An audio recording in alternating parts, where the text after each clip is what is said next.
কেউ কথা রাখেনি। ৩৩ বছর কাটল, কেউ কথা রাখেনি। ছেলেবেলায় এক বষ্টমী তার আগমনী গান হঠাৎ থামিয়ে বলেছিল, শুক্লা দ্বাদশীর দিন অন্তরাটুকু শুনিয়ে যাবে। তারপর কত চন্দ্রভুখ অমাবস্যা চলে গেল, কিন্তু সেই বষ্টমী আর এলো না। ২৫ বছর প্রতীক্ষায় আছি। মামাবাড়ি মাঝি নাদের আলী বলেছিল, তুমি বড় হও দাদা ঠাকুর, তোমাকে আমি ৩ প্রহরের বিল দেখাতে নিয়ে যাব।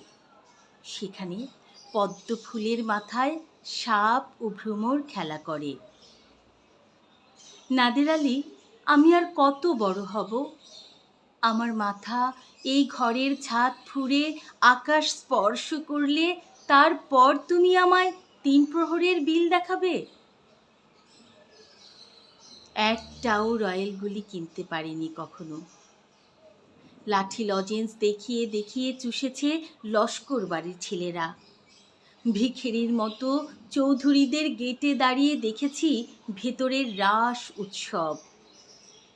অবিরল রঙের ধারার মধ্যে সুবর্ণ কঙ্কণ পরা ফর্সা রমণীরা কত রকম আমোদে হেসেছে। আমার দিকে তারা ফিরেও তাকায়নি।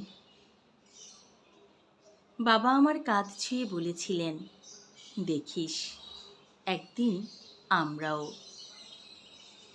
বাবা এখন অন্ধ, আমাদের দেখা হয়নি কিছুই।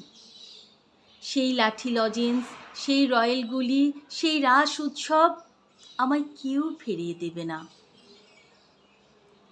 বুকের মধ্যে সুগন্ধি রুমাল রেখে বরুণা বলেছিল, যেদিন আমায় সত্যিকারের ভালোবাসবে সেদিন আমার বুকেও এরকম আতরের গন্ধ হবে। ভালোবাসার জন্যে আমি হাতের মুঠোয় প্রাণ নিয়েছি। দুরন্ত ষাঁড়ের চোখে বেঁধেছি লাল কাপড়।